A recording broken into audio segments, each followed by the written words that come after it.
Come here. That one there. Okay, hopefully you can hear me.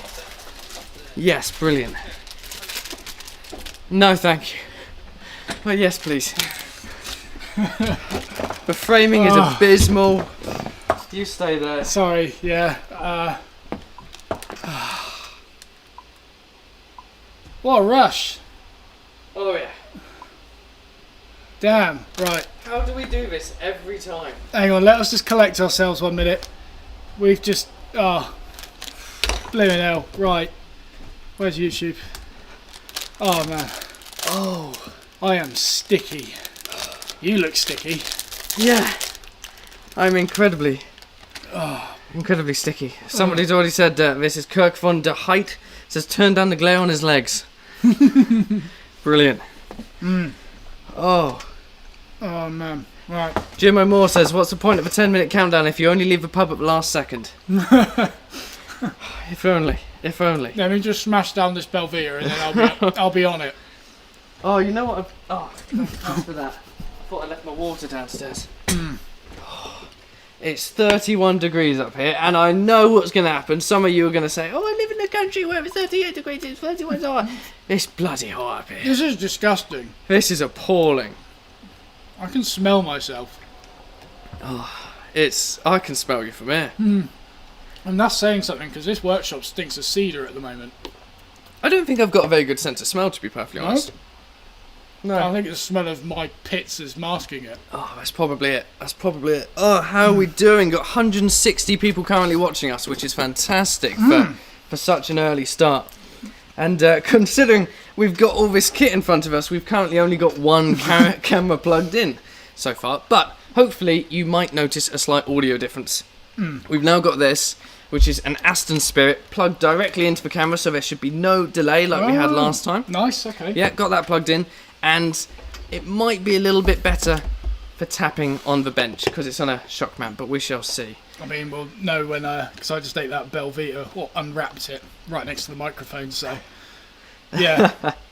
Oh, man. Right, so, we're doing a Q&A today, apparently. Yes.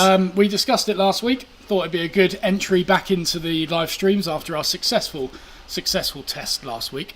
So yeah, Q&A. If you've got any questions, woodworking related, anything related, to be honest, that you want to ask either of us, feel free to chuck it in the comments next to the video. We will still be testing a few things alongside this. We did quite a lot of it last week, but there might be the odd glitch here and there. Yeah, we literally just bought the software 15 minutes before going live. So now there's no logo. And yeah, that's all good. That worked. We could be streaming to Facebook currently, but I didn't have enough time to enter your account name and password. And I do have to say, epoxy this, epoxy that. Thank you very much for your super chat of £2. What? Oh, sick! That was before the podcast before the live stream even started. Really? Yes. Oh, legend. Thank you so much. Thank you. So yeah, we have been filming the third part of the picnic bench series today. I called up the sawmill in the morning because we intended to go get the material, and it turned out that they were fully booked because obviously social distancing and all that. It turned out they were fully booked until 2 o'clock. So we basically sat around from... What are you doing? Oh, yeah. Saucy. Yeah. We basically sat around from like 9 until 2, twiddling our thumbs. Rob started editing a video. I was finishing off a little project down there. And between 2 o'clock... Well, in fact, we probably got back at about 3 o'clock, really, didn't we? Yes. Yeah. Got back about 3 o'clock. Between 3 o'clock and now, we have both been smashing it out trying to get this material. Well, at least I've been preparing material. Rob's been editing non-stop in this 31-degree heat. I think we've done pretty well today. We have. It was a slow start, but we definitely made up ground. Yeah. And it all works. Like everything that we've done so far today hasn't had a major issue, major error. I've heard you say some part of a piece of wood that you were meant to be chopping around and you've made a mistake. Yes, I did. Yeah, I was meant to cut the pith, which is the centre out of the tree, out of a certain piece of wood, but I sliced off the wrong face and then kept the pith in the piece that I didn't want to keep it in. But Yeah, it's like lapsing concentration. Oh, apparently it's a little bit dark now. I shouldn't have done that. Yeah. Oh.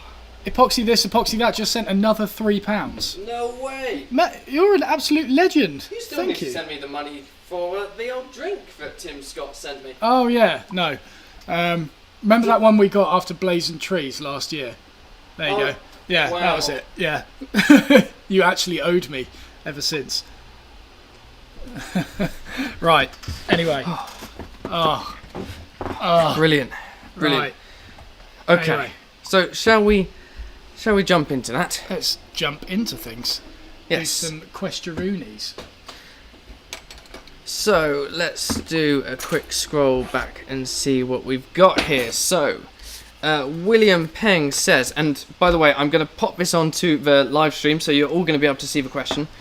First time I do it though, this might actually come in massive. So, how come your bench is made for a right-handed person when you are left-handed? I like to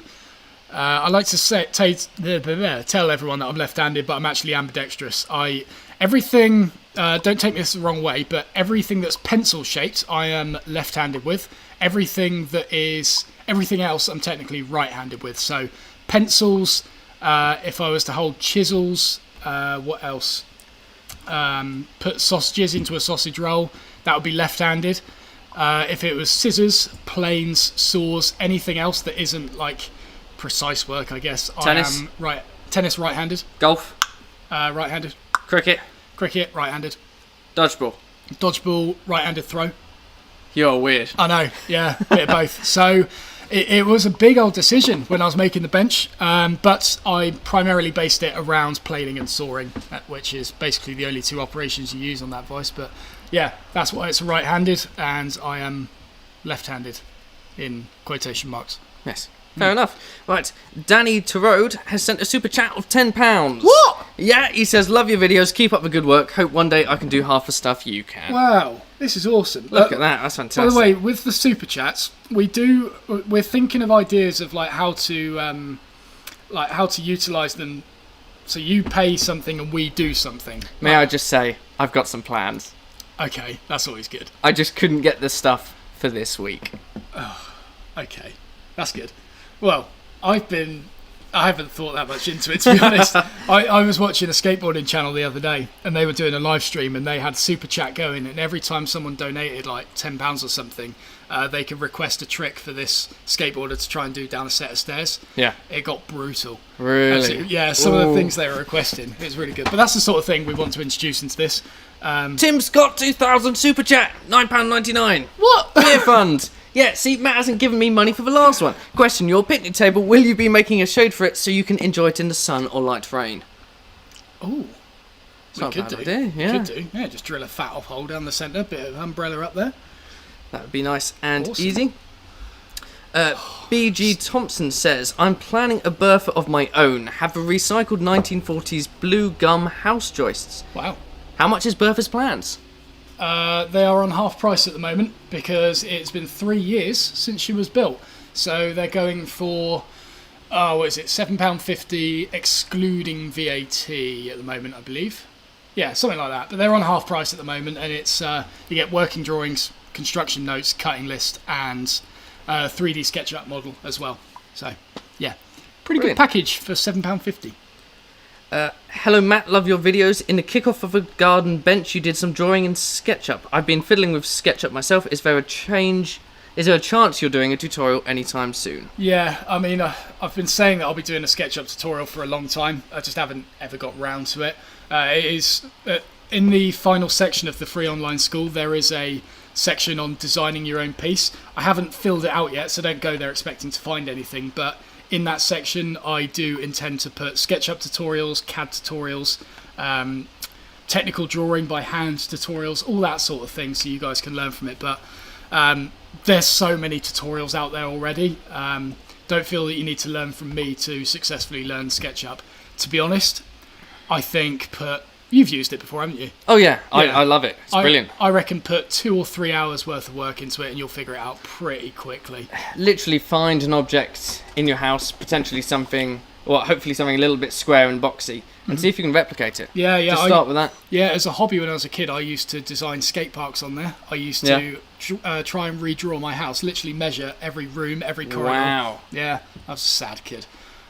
So I have had a lot of practice in it, but for things like basic boxes and cabinets and just square carcasses, it's pretty easy to get to grips with, and it's free as well. So if you use the browser version of it, type into Google SketchUp for web and you'll find it. Simon Nierkowski, apologies about the surname, have the Bertha plans been corrected yet? What? There are some errors. What are the errors? I don't know. Simon, let us know what the errors are. There was some very early days. Right, so you might have fixed them up. Oh, I'll tell you what it was. There was, for some reason, I didn't have the sliding dead man in there. So, yeah, that is added now, as far as I'm aware. Awesome. Yeah. Will you be making a video of how you make your marking knife, says Hardy Pack. Yes, we've got a batch planned for sometime in August, due to be released in September, and that is when I won't be teaching at Rykerwood or anything. I'll literally have 5 days in the workshop and smash out a huge batch of them, and of course we'll be filming it. I'd like to see if we can do like a live stream version of one as well, because there'll definitely be, I'd imagine it'll be a series of making the entire batch, but then I'd like to do a live stream of making one from start to finish. Yeah. I reckon I could do it in about an hour and a half. I reckon we could do that. Like that. But we've got to prepare beforehand to get everything set up in time, please. Yes. Thank you. Yes. Yeah, that'll be a big live stream actually. But yeah, definitely going to do that. Definitely. Ian Huddart says, which football team and or rugby, if you prefer, do you support? Don't Both follow you. it. So, afraid I don't either. Don't follow it. England. Yeah. Yeah. Yeah. I always feel like I should. Like, especially rugby. I used to play it in secondary school, but I just... It would be nice to have something to sort of like cheer for. Yeah, cheer for, and also go to a pub and be able to start small talk for. Yes. Because my default option, as every other British person, is the weather, which there's a lot to talk about at the moment. There is. But I would love to be able to talk about football, rugby, Yeah. cricket, I don't know. But Yeah. I tend to go for the underdog, though. If I'm watching a football match, I just look at whoever's normally the worst team and hope that they beat the better team. See, I don't even know who's the worst team. Just name a team. Everton. I've got no idea where they are, actually. No idea. No, my brother's massively into it. But I just never really picked it up. Like I said, I used to play rugby, but Nah. just never got... I like watching games. I've gone and watched a few, like I went and watched Reading when I was younger, Reading FC, Wowee. and also a few rugby games as well. But I like I like being in the stadium environment, but I don't like cheering at a TV. Fair enough. Okay. Which woodworking book have you found to be most helpful in your early career, says Josh Harris. Colin's Complete Woodworker's Manual, hands down. If you go on my website, it's it's on the front page somewhere. Colin's Complete Woodworker's Manual, brilliant. Nice. Easy. It's like the Woodworker's Bible. It's like that thick. Robert Hamill says, Matt, please answer this, please. How would you cool down a workshop with no windows, or would you use a fan? What would you do, Matt? What would you do to cool this down? So we have recycled my heater, which we use in the cold winter months, and turned off the heat, and we just have that blowing up here. But it does sweet all. But what we found was turning on the air filter. Minus the bags. Yeah, oh yeah. So the air filter, we took the actual filter off, which probably isn't that great because now it's just circulating dust and blasting out the back. But yeah, it's not like we're chucking dust into the air. Yeah. Well, I was just now with the jigsaw. Oh. Well, moving on. But yeah, that's like if you want a £250 way of doing it. Life hack. Buy an air filter. Yeah. Other than that, I can't give you any advice, unfortunately. I've just put up with these conditions ever since I started. Yeah. Literally, if it were me, I would get maybe 4 to 6 fans, like proper fans, and have them so that they create a circuit going around, so the air gets hit into the next one, so you get this cycle of air that goes around rather than just stale air in one place being swashed into your face. The trouble is, you always have with workshops, is it just kicks up so much dust. Of course. Like, it's bad enough sweeping at the end of the day. Yeah. But with fans going all the time, there's so much sitting dust around, like just on these tables. There'll be a little bit on there. Just a little bit of airflow keeps it up in the air. Even like walking on the ground will kick up stuff. So they do it for obviously this gets a little bit fancy, but you get it in sound production studios where they'll have an aircon unit in a room somewhere, then they'll send a pipe through a wall and have it at ground level, and the pipe itself has sort of dampeners, mostly for sound, but as well it's going to slow down the rate of air coming out, and it's just going to be this just air that sort of settles and stays in the space. That's quite cool. Yeah, so that could be a concept if you're filthy rich and have enough space to put in an aircon. We've got a pit. There we go. It's flooded. We haven't looked recently. It's definitely going to be flooded. There is no. How could it possibly evaporate from that? Well, not evaporate, but very true. Drain. Did you ever name the garden shop's bench? Says Kirk. No, I didn't. I had so many great suggestions, though. Yeah? Yeah, there was a lot of great suggestions, but no, I never actually gave it a final name, unfortunately. When we revisit it next year, we'll definitely give a grand reveal for it. Although I think I'd like to try and upgrade the bench between now and then, because that was disgusting this year using that thing. I think the one that comes to mind was Margaret. Margaret. Yeah. Yeah, no, that just makes this sense. Sort of like wobbly old lady called Margaret. Yeah. It's not quite Bertha, which is just this fat old lady that can't move out her armchair all day and just watches Homes Under the Hammer. Just that's what Bertha is. Perpetual existence. That's what exactly. Bertha is. Exactly. Yeah. Whereas Margaret's like, just goes to the shop, takes a fall every now and then. 50-50 chance of whether they're going to see tomorrow. Yeah. Moving on. Yep. Matthew Miller says, question. When chiseling a mortise, how do you keep the long edge clean if the grain goes diagonally? How do you keep the long edge clean if the grain goes diagonally? Oh, blimey. I'm trying to picture this. Long edge clean, I think I know what you mean. To be honest, I would probably just drill out the mortise and then chisel down the walls with a wide chisel. Instead of using a mortise chisel, just use a bevel edge chisel to go down instead. Hard to explain. Maybe I'll show that on the cabinet series when we're doing the frame and panel door. I'll show you alternative methods to mortise because there are quite a few. Yeah, quite a few. Cool. So Jack Jewell says, and I believe you sort of briefly mentioned this in the last video, but it's quite a big project. But how do you create cutting sheets from SketchUp? Cutting sheets from SketchUp. There is a fancy way of doing it. I can't remember what it's called, but you can like export the model and then put it into a cutting sheet. I've never looked that far, to be honest. I've just done it manually, and most of the time that is just pen on paper trying to figure things out. I haven't got any special. Yeah, I haven't got any special tricks for that, unfortunately. Yeah. Oh, fair enough. I didn't expect that. Do it. I don't trust it. I'm so used to conversion program. Like all of me is just program. Yeah. And to think that you don't have one and you're having to go manually for that sort of stuff, especially when you're creating these massive drawings. Yeah. Well, I mean, earlier I was literally sat here before we went to Tyler Hardwoods working out the exact cubic feet I needed to buy for the picnic bench. Yeah. I worked out the area needed in terms of millimetre square because I don't work in imperial. Yeah. Worked all that out, length, height, width, whatever, length, height, width, thickness. Multiply that all together, convert it to cubic feet, add on 40% for wastage.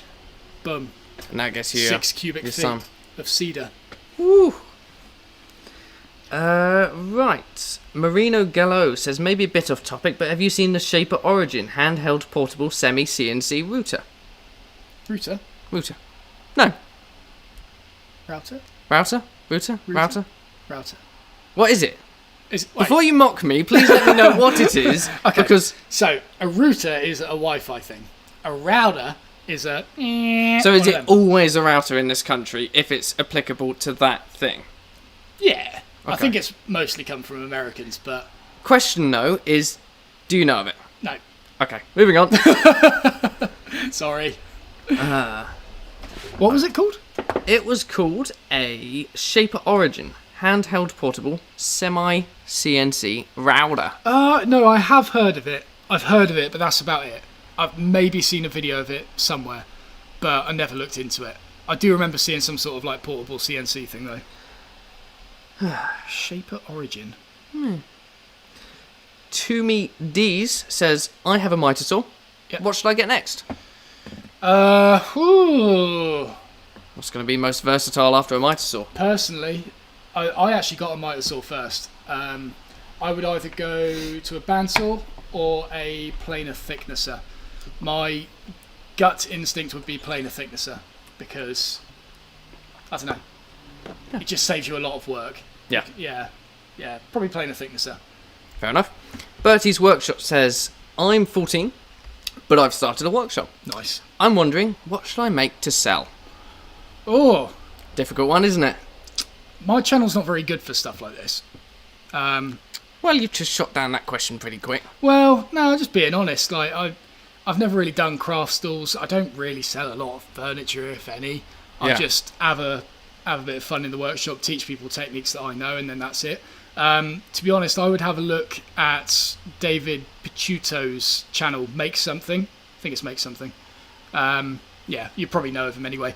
But he's got a lot of really good projects on there. Most of them are based towards like table saws and power tools, essentially. But you can always redesign them to include more hand tool elements, less hand tool elements, whatever. But he's got a lot of good series and projects based around things that are ideal for craft markets. So I'll definitely have a look at that if I were you. There's things like beer totes, fruit planter holders and stuff like that. There's a lot there, which is really good. Sorry, can I just... Sorry. All right. Sorry, yes, no, of course. Let me just have a quick scroll here, because I've been quite far back in the chat. Because I've literally just been going through message. So, Ben Stanton, thank you very much for the £2 super chat. James Taylor, thank you very much for the £4.99 super chat. Add to the beer fund, great work, guys. Yeah, I'm just seeing it as well. Nick Miglior, apologies. $10. Thank you guys so much for the last 2 years I've been watching. I've recently started on the box project and I'm mentally preparing to cut out the pins today. No questions, just appreciation. We appreciate you too, Nick. Indeed. Forge Fellhand, super chat of £5. Thoughts on making a jig for a router to make it a domino? They're pricey. Also, could you make a dovetail box and turn it on the lathe into a bowl? Wow, okay, that was a lot there. Thoughts on making a jig for a router to make it a domino? Yes. Sounds interesting, but one of the nice things about dominoes is using it horizontally. Using a router horizontally, I know you can do it. Oh, seems a bit scary though. Not like you're also fighting that plunge action. Yeah, I guess there is a plunge action on a domino. Maybe it's not something I would ever think about doing. No, because I've got a domino. But maybe. But in any case, the dovetail box, turn it on the lathe. Is it possible? Could you make a dovetail box and turn it on the lathe into a bowl? I love the idea. Yeah, I mean, you could if they were really, really thick sides. I was going to say, yeah. Yeah. Whew. I've had my fair share of things exploding on the lathe. So. I feel like that's quite the video to go for. It's not a bad idea. Yeah. You can always make it you can always have a go at like obtuse dovetails. Yeah. Well, you know what you should do, because you said 1 week you want to see how fast you can make a dovetail box in a live stream. Yeah. Do it with the idea that the next week you're going to try turning it into a bowl. Damn. You win some, you lose some. You're probably going to lose it. Yeah. Interesting idea, though. I hadn't thought of that before. Really cool. Yes, so let me just scroll up and see where I left off, because I do apologise if I miss any questions, but there's so many coming in. There are 244 of you watching. Yeah, I've just seen that. Nice. That's awesome. Sorry, do you have one there? Yeah, I've just seen one from Neil Partridge saying, could you post tool recommendations? Make and model for low, medium and high budgets would save a lot of procrastination and research for us hobbyists. On the free online woodworking school, for the dovetail box project and the cabinet project, which we're yet to complete, I know a lot of you have had questions about that. On the dovetail box project, there's a tool list for it, which includes a bunch of different tools to suit different budgets. That's probably what I would have a look at if you want a basic set of tools. It has like saws, planes, chisels, marking equipment. There might even be power tools on the cabinet one. I can't exactly remember. So have a look there. The tool lists on the free online school. That's mattesley.com/school. The other place is on my kit profile, which I'll just chuck in the chat now. Because I've got all the stuff that I use on there, as well as some beginner budget recommendation stuff as well. So have a scroll through there. That's everything that I have used and recommend. Nice. Matt, have you ever considered leatherworking? I have got everything I need for leatherworking, apart from it's on order. Leather. No, I've got leather. Oh, you got leather. I've got Kodiak leather. No way. Yeah, it is proper nice. It smells well good. It's in my bedroom at the moment. It smells a bit Careful. Kinky in there at the moment. I didn't see where you're going. I thought I was going to joke with the careful, but no, you went there anyway. I just went there. But yeah, I've got Kodiak leather. The only thing I'm missing is those. They look like a fork, and you punch them in, and they stamp the thread holes. Oh right. I went all out on tools. I spent quite a lot of money. Just haven't started yet. No, I'm still waiting on this one. But yeah, still waiting on that. I plan on making a few wallets, a few easy gifts for friends for Christmas, birthday presents and stuff like that. Might even start selling them. Don't know. I even thought about making a secret YouTube channel. No way. Yeah, nothing to do with my name. Maybe not even show my face. Just hands and leatherwork. You know, just start from fresh. Yeah. Like just to see. Yeah. That would be an interesting thing to do. Yeah. Challenge you to find it. Might have already made it. You don't have a time in the day. Shut up. Jacob also said, and Rob loved the piano tutorials and tips, so that's why he got in there. I'm sorry, but you're not allowed to shout out your own stuff on here. This is me. Yeah. No, is that because you can't play the piano anymore? Shut up. I'm going to get you performing on a live stream in August. The first live stream of August. Oh, Christ. You have to do a performance. A performance? A performance of 3 songs. Okay. Piano performance or just a performance? Piano. Oh, okay. All right then. So Ross Addison says, "Hi lads, hope you're well. Any chance you can do a veneering series?" Yeah. Thought about it. I don't know. I know the basics of veneering, but I wouldn't say I'm. Oh, I know why you said "oh" now. Yeah. Oh. I know the basics, but I'm not really good enough to teach it. I don't think. Like when I'm teaching students at Rykerwood, I'll show them the basic idea of cutting stuff, but then I just leave them to it. Like the stuff my students have made this year. Oh my lord! I can't wait to take pictures of it at the end once they're all done and pressed and everything, because it is unbelievable what they've managed to do. There was one last year. Well, there's a few last year. Is that the monkey one? The monkey one, yeah. There's another one this year that I reckon's better. No way. And it's just like, I look at it and I'm like, I didn't teach you that. I've got no idea how you did this. Is it themed or is it just fancy? Jungle again. Oh, but why did people go for jungle? Colourful and like precise, no gaps. It is unbelievable. I don't understand it. From my brief stint with veneer, making a checkers board. Yeah.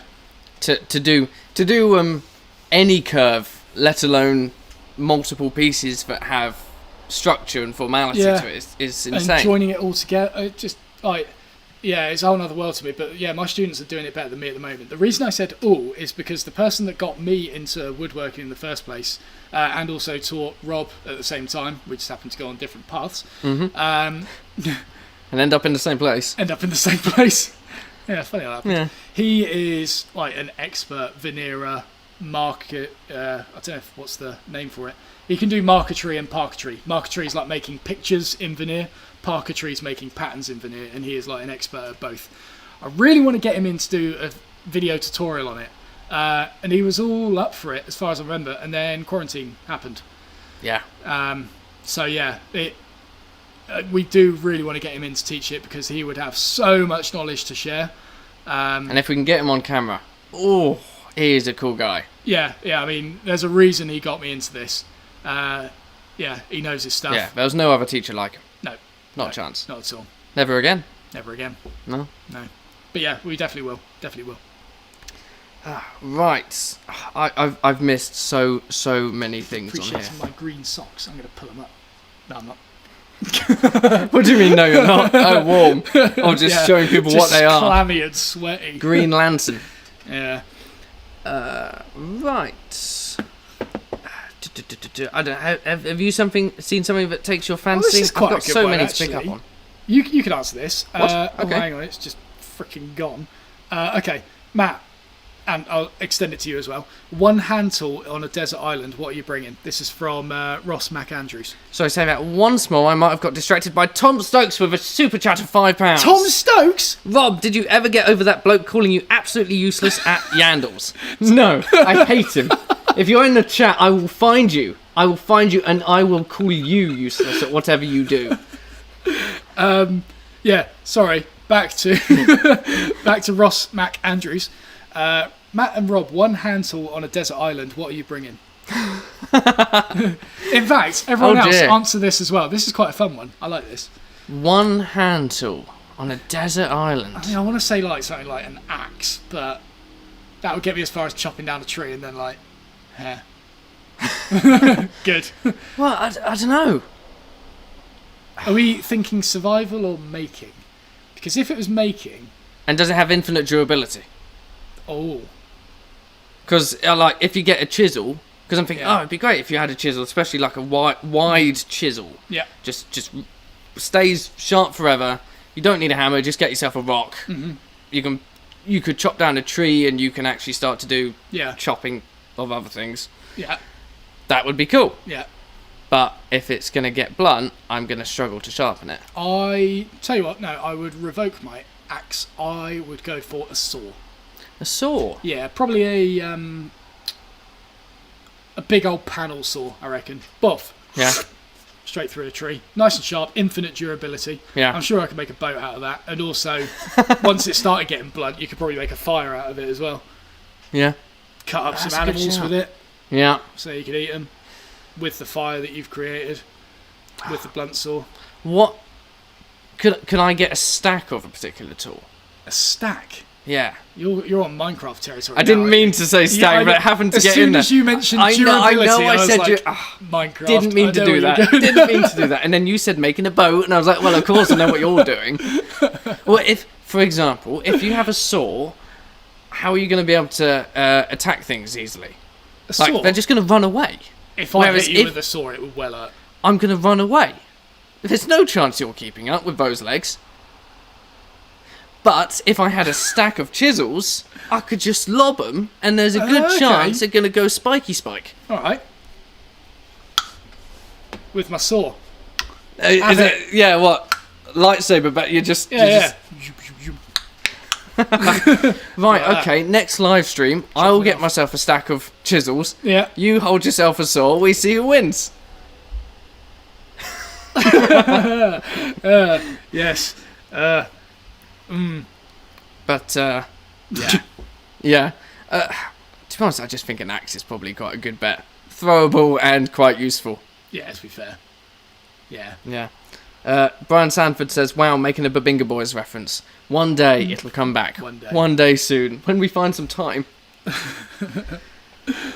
Oh, I didn't see that Tom also suggested a piano and bass jam on the live stream. Oh, he did say that. Yeah, we could bring back Jam Factory. Oh no. Work out how that went. To be fair, it was pretty good. Yeah, it was. Me, Rob, and Rob's brother wrote a song once. Well, you were playing guitar, weren't you?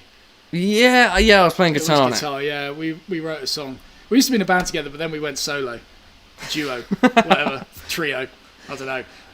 Yeah, we wrote a pretty funky song. It was damn good. It's on very YouTube funky. somewhere. SoundCloud, actually. SoundCloud. I think. Is it not on YouTube? I don't know what account it would be on. Today. Probably mine. Oh, it could be. Piano and bass jam. Quick one. JKS Gaming says, when's the next Turning Tuesday? Don't know, unfortunately. I definitely want to do it again, though. I mentioned it before. I'm going to do Turning Tuesday as like a series kind of thing, a short series instead of like a continuous thing over and over, because it was really hard for me to think up project ideas. So I'm probably going to do like a batch of 10 videos for season 2, season 3, season 4, and so on and so forth, rather than just try and do it constantly. Because it takes a lot of time to get decent turning projects out. At the end of the last series, whenever that ended, I pretty much found like the Banksia nut pepper and salt mills, they took days to do, and they took so much time out of the other projects in the workshop, it just wasn't really a viable thing to continue continuously. So yeah, I'll probably do a series of it, but I don't know when. I'm getting a few like bits of inspiration for projects, but not anything to fill out a series, unfortunately. Yeah, but we will definitely. Like I say, we'll be doing the marking knife series at some point in August. So, yeah, that'd be a good one. Tomislav Grubik says, what is the biggest project you've worked on? Power tool workbench, I think. Rob, the shed was not a project. Rob, the mezzanine floor was not a project. This is a project! This is more important than anything in your life, past, present, or future. Oh, yeah, to be fair, I'll agree with that. This is definitely the biggest. This mezzanine floor... Well, actually, if you want to be really specific about including carpentry as well, I did once do a roof conversion. As an apprentice. Yeah, so you didn't really do anything and you stuck your foot through the ceiling. So... I forgot you'd memorised that minor detail. Yeah. It's weird. If something negative happens to you, I tend to memorise it quite well. Yeah, I figured that. Mezzanine floor, biggest project, followed by the shed. Then the power tool workbench, then Bertha. And then, I don't know what the fifth one is. Base. Yeah. No, probably the big standy up cabinet thing that I made. Oh, yeah. The wobbly one. Yeah. Right, we have got another super chat. 2 super chats. Football freestyles F3. Hi Matt and Rob, do you know if the Quang plane are always square? I think it would be naive to say any plane is always square. I think you can even get a Lee Nielsen, it'll be out of square because it might pass a certain area in quality control. What I will say is it's very unlikely. It's especially unlikely with Lee Nielsen and Veritas and all those other ones. If not impossible with the Holtes and the Sauer and Steiner planes that cost like $3,000. But in terms of Quansheng, you might find the odd one that's a little bit out. If it is, return it. That's the thing, like, people will quickly get one of these, find it's not square, leave this slate in review online, but then they'll forget to realise that actually that's an anomaly. It's not necessarily like, it's not meant to come like that. Or it's not intentionally coming like that. So, yeah, should be a pretty good chance of getting it square. Super chat from Ben Stanton of £5. Hi Matt, I'm 14 and just bought my first bandsaw. What brand of saw blade would you recommend, and should the teeth of a blade overhang the wheel? I did a tutorial on setting up a bandsaw, and in that, the first half of the video, there was a small portion on choosing a bandsaw blade, width, tooth pattern, and all that sort of stuff as well. So have a look at that. I'll see if I can find a real quick link for you. But that's probably the one you want to have a look at if you want to know how to set it up and everything.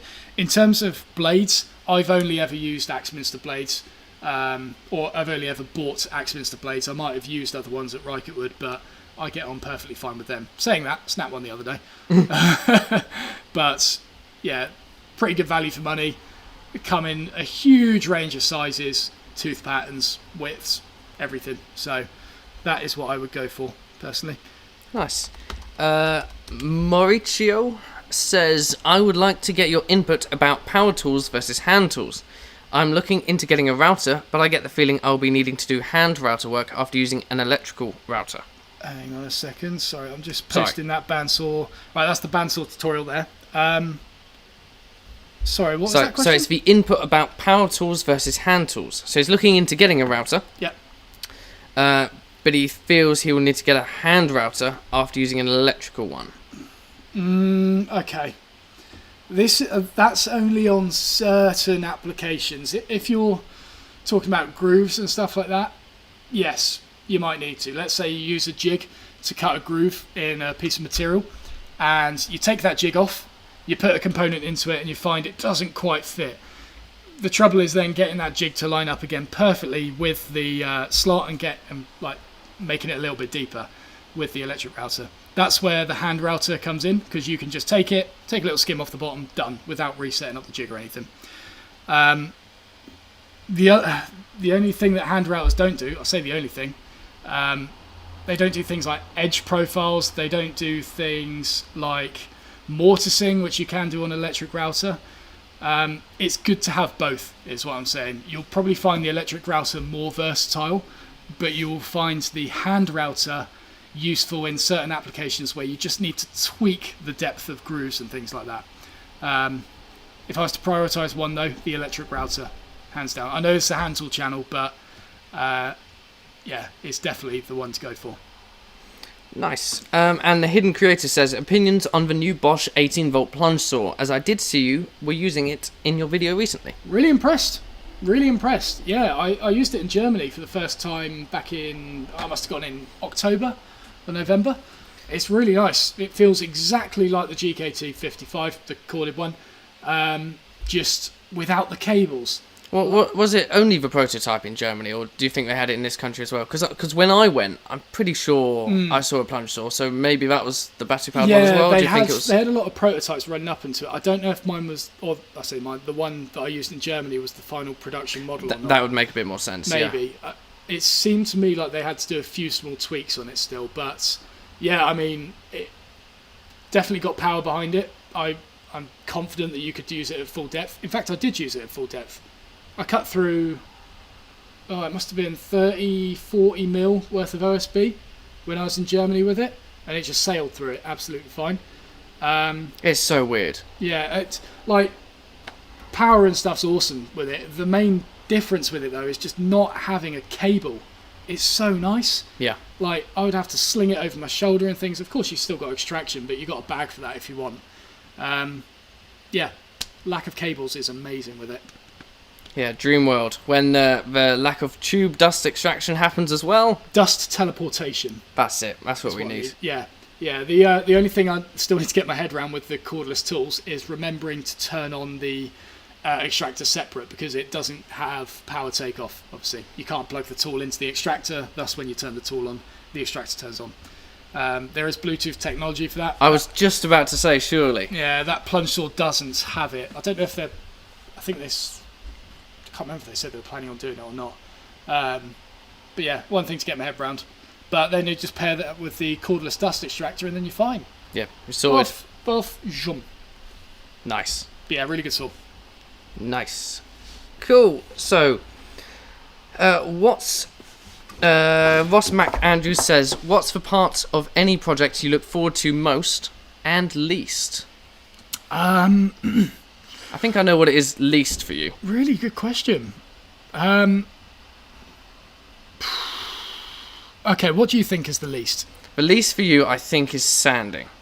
You just complain non-stop about sanding. I can't believe that took me a while to get that. Yeah, sanding, hands down, is crap. In terms of best part...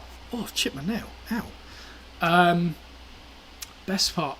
I actually quite like the stage we're at the moment with the picnic bench, where you've got rough sawn timber and you're just sizing things out and trying to get as much yield from the material as possible. I do really enjoy that stage. Is that the part where you see the most amount of change in the shortest amount of time? I think so. I think it's the same kind of thing as when you put the first layer of finish on a piece of wood. Yeah. You get it bumps up that contrast. It's amazing. But when you plane rough sawn timber, or when you shove it through a thicknesser and you see that grain for the first time, that's a really exciting bit. I think that difference from rough sawn to planed is much bigger than raw finish to finished.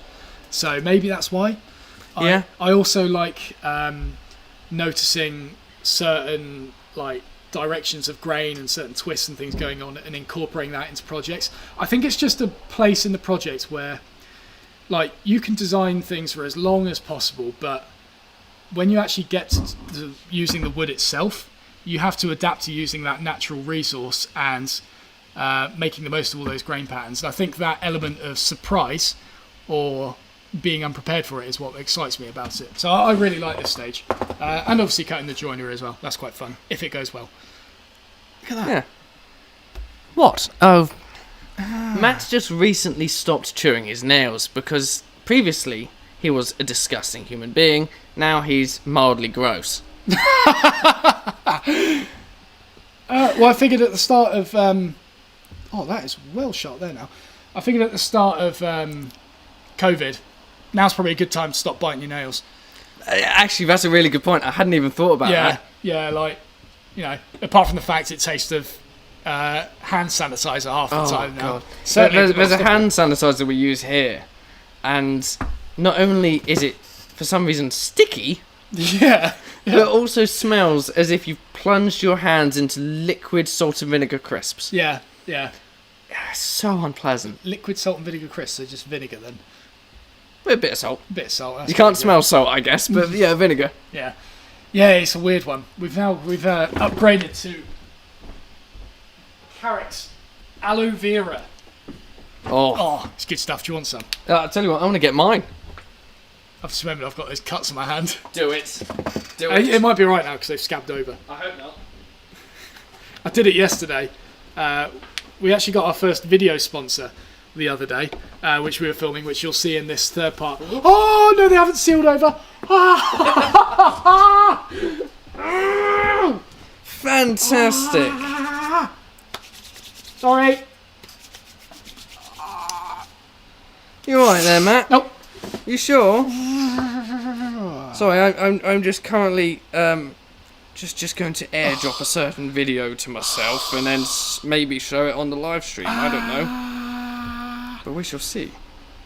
You alright there? Nope. It's going. It's fine. So you mentioned a sponsor. Yeah, we got a video sponsor, which you'll see in this third part. It's going to be a good one. Yeah. Yes. And for a certain segment in it, I got it wrong twice, and in doing so, stabbed some pretty deep holes in this part of my hand. It's definitely gone through a few layers of skin, and with the need to disinfect your hands so often at the moment, it's been quite painful. That was the third one I've done. Oh, I'm so pleased. I'm so pleased. Can I just select a file here? Is this how this works? So I just go. What are you doing? Downloads. Then I click. What is it called? Sorry, just give me one moment. Talk amongst yourselves. All right, fair enough. 0441. That's okay. Open. So Matt stabbed himself when he was. Is it playing on the live stream? Yes. What? Here we go. Bit of disinfectant. Is the sound coming through? It is, yeah. Mute it. He's gonna.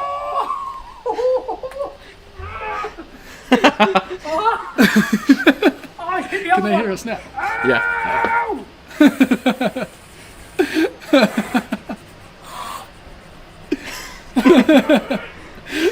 I don't know what the lighting did to your face, but it made it so red. Oh, God. I don't think I've ever seen you in that much pain. I'm not putting more on there. Genuinely, I think that's. Yeah. Oh. I've only ever really experienced stinging pains before. I wouldn't say I've experienced like awful pains in the past. No. No. Most I've had to awful pain is toothache, infected tooth. Oh yeah, that's bad actually. I'd easily say that was 10 out of 10 on that scale. That is a bad pain as well because it just makes life unenjoyable. Now, how do I get back? That's the problem. I'm now stuck. Oh, I see. We're in that little one in the corner there. Yes, exactly. Yeah. So if I press this, oh no, picturing. Oh dear, we're back. Are we? Yes. Still getting used to it. That's fine. Pascal Heidich says someone's a little sissy. Sissy? Yeah. Shut up, Pascal. That's all I have to say about that. Woodwork Learner says that answered my earlier question. Most stupid injury: small cut and hand sanitizer. Small cut and hand sanitizer. Yep. Gained from a wooden sword. Yes. I think my most stupid injury was I was doing a sharpening demonstration at Axminster in probably my first month of working there, and got a really nice sharp plane blade, and then while showing it I dropped it, tried to catch it, stabbed my hands. Jeez. And had to pretend nothing happened. I basically have this big flap. I've still got the scar there, look.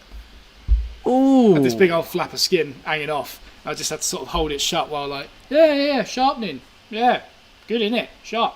I had to work at Wicks afterwards, and I basically just taped my hand up so it stayed shut. Stayed shut. That's an awful phrase to say. It was open, yeah. Like they wrapped it at Axminster, but it didn't really do much. It should have had stitches, really, but yeah, bitches get stitches. Is that it? Yeah. Not snitches. Oh yeah, that's it, isn't it? Snitches and bitches get stitches. Hatham B says, when the opportunity arises, would you go 8 hours overseas to teach hands-on woodworking? Specifically, 8 hours overseas. I don't know why. I presume he is 8 hours away. That's America, isn't it? At least East Coast. Got to be. Sure, I can find... Absolutely. Yeah, if someone paid me, like, for a venue, 100%. There was actually opportunity for me to teach in Jerusalem this time last year. Oh my god. Yeah. Yeah, there's a school there called Tool Eden, I think it was. And he got in contact with me. The dates just didn't quite work out, unfortunately. But imagine that. Go That to would have been Jerusalem. insane. I went on Street View and everything, and it looked insane. That would have been brilliant. Yeah. And I would just like to add, while Matt says, if somebody pays me, I will go there. That's not just him being shallow. That's just needing to get there and the costs of being paid. Well, yeah. Yeah, I'm just... like, Flights are I don't know if flights are cheap at the moment, but... No, but it just... It's Yeah. like, any money and I will do the thing. Yeah. That being said, you haven't seen the video that's going to come out at the weekend, so we shall see if that sounds true. Yes. Yes. Fun. Right. Have you spotted anything you would like to comment on? Ooh, that's a good one. I think you might have seen the same one as me. Matt, say YouTube didn't exist, what would you be doing now? Is that the one you saw? It's on the live stream now. Is it? Look at that. I really like that one. He That's a asked really the good one one. about the desert island as well. He did. He's good. I think Ross is new here as well. I haven't recognised that name before. Yeah. Ross, when did you subscribe? Let us know. Yeah. Awesome. Right. What was the question? Matt, say YouTube didn't exist, what would you be doing now? God. What would I be doing now? Nude model. Yeah? Yeah, probably. What, for men? Yeah. I don't know what I'd be doing. That's insulting to men. Probably just working in a... Like, there was a few workshop owners that popped around Rykerwood when I was there who did some really amazing stuff. Really amazing stuff. Yeah, I mean, you'd probably be still selling stuff. You'd be making and selling, just I not don't, yeah. live. I don't know if I'd be owning my own business yet. I would have liked to have got more experience like in an actual workshop before doing so. So I'd imagine I'd still be working in a workshop now. Maybe be 2 or 3 years out of jumping ship. I'd like to think I'd be 2 or 3 years out of jumping out of that into my own business. But yeah, there's a few workshops that were really cool in the UK that I'd love to work for. Definitely. That's probably what I'd be doing, because I would have already completed my furniture degree by that point. Like, Yeah. yeah, Yeah, it's just the next logical step yeah, to do that. yeah. BG Thompson says, nude model, so out of work then. Look at these legs. Little do you know, that's his side project. Are you a fan of Paul Sellers, says Tom Redfern. I did learn a lot from Paul Sellers when I was learning. Yes, I did. Or, yes, I am a fan. Cool. Jolt Jones. Is that V Jolt? I know lockdown screwed things up, but any thoughts on collaborating with other content creators such as Sean Evely, Andy Rawls, David Barron? Cheers. Sean Evely definitely is on the horizon.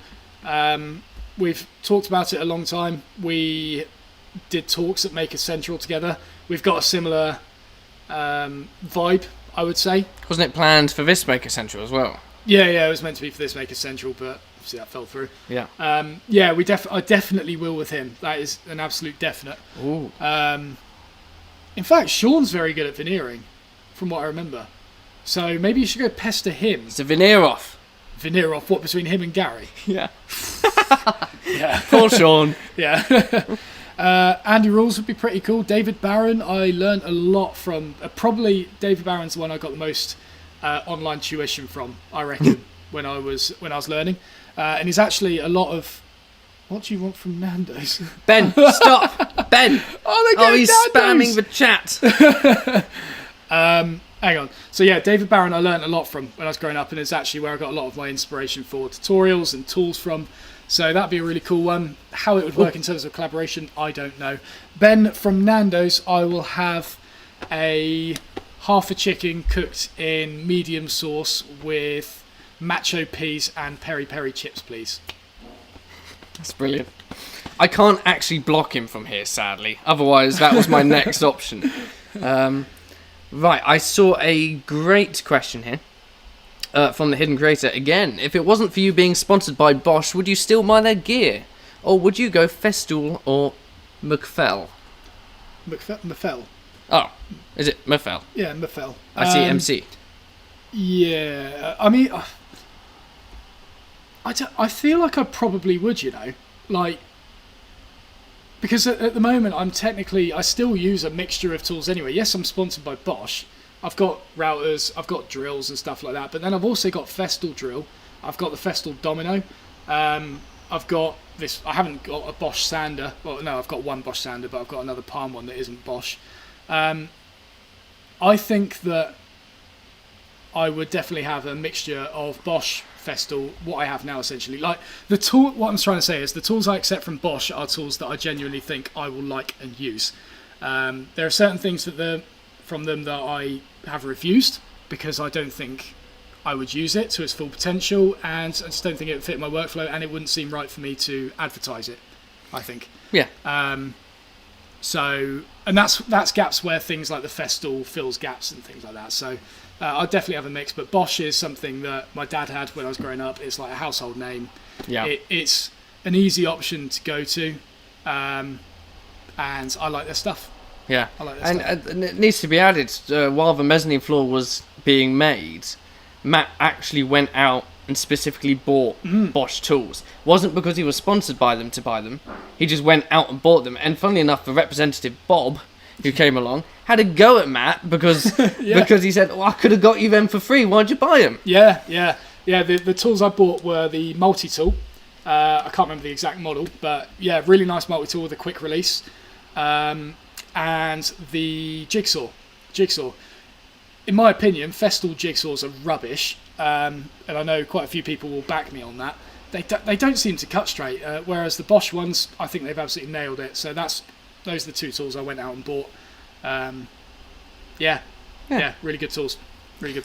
Right, I'm just gonna have a little shout out to Gerald Griffiths, who's been watching my videos quite a lot and been in touch. It's nice. I didn't realise he was in here, and I mistook him for another Gerald. I don't do surnames. I rarely do names themselves. I normally say hey, and just hope that gets the right person's attention.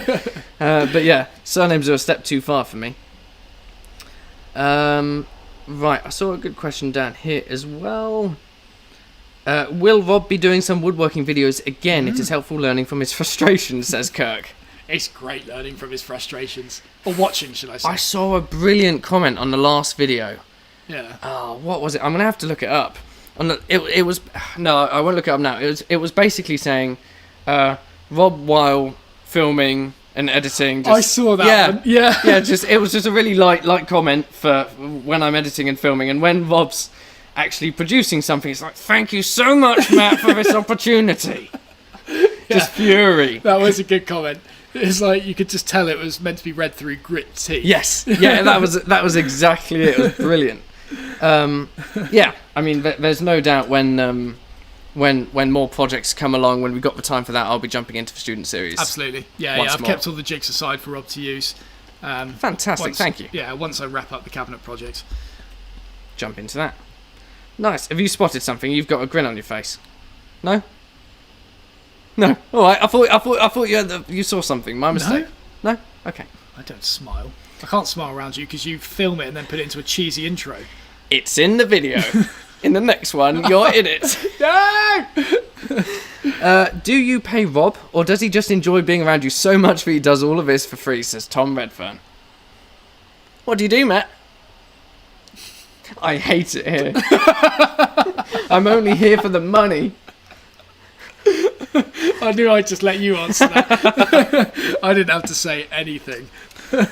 Matt does pay me, to be fair. I paid him through COVID, even though we weren't in the workshop. It's a very... Richard Branson, eat your heart out. Yes, I actually have to make that fundamentally clear. For the 3 months that I wasn't here in the workshop producing videos, he has paid me. A pittance, but he has paid me. And I do have to thank you for that. That's all right. No worries. Yeah, you owe me. I do. Well, I mean, there are plans, fingers crossed, in the summer that we will be in the workshop every weekday, producing a video every day. Yes, yeah, that's kind of what live streaming every. No. No, that's actually what we're testing out at the moment.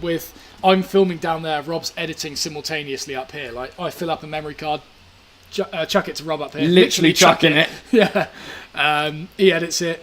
Meanwhile, I'm filming. It's quite a good system. I think. It's been working out. But one, I need to get your clock working down there because you need to know what the time is while you're videoing. Yeah. And yeah, it's just a shame we don't have aircon up here. Yeah, it is disgusting. Like this dreadful. Is sweaty up here. But yeah, just to reiterate that we're looking at doing daily videos sometime over summer, maybe for like a month. Ooh. I think a month minimum would be awesome. Oh, jeez. Okay. That'd be fine, wouldn't it? No, I'm fully up for it. Fully up for it. I just didn't expect a month. Well, what else are you going to do? I don't know. I mean, I say daily, weekdays. Yeah, no, I know. Okay. Be alright. Sorry, piano students, I'm going to be off for a month. Actually, no, that's exactly what I'm going to say. Be fine. No, I agree. Honestly, I thought you were going to say a week. Nah, a week? Oh, well, okay, then I thought 2. Nah. And then you're saying minute. Okay. Month. Yeah. Okay. It'll be fine. Okay. Be fine. Be fine. Be fine. I'm just going to... Be fine. I just want to bite this right angle off my Look, fingernail. if you're going to do that, go away. Yeah, I'll do it when I get home. It's just really annoying. Yes, well, that's what it comes from for not chewing your fingernails. I didn't ask for this. Tailspins1 says you need a clock in the background to show your time in relation to others. Wait, no, he says, oops, I see it. What? Wait, what? Does he mean now? Oh, well, that clock definitely doesn't work. If the main clock in the workshop doesn't work, that certainly isn't going to either. Yeah, it looks cool, though. It does look cool. Did you sent those out in the end, right? To a few people, yeah. Okay. Yeah, to a few peeps. It did exist. Yeah. Cool. So,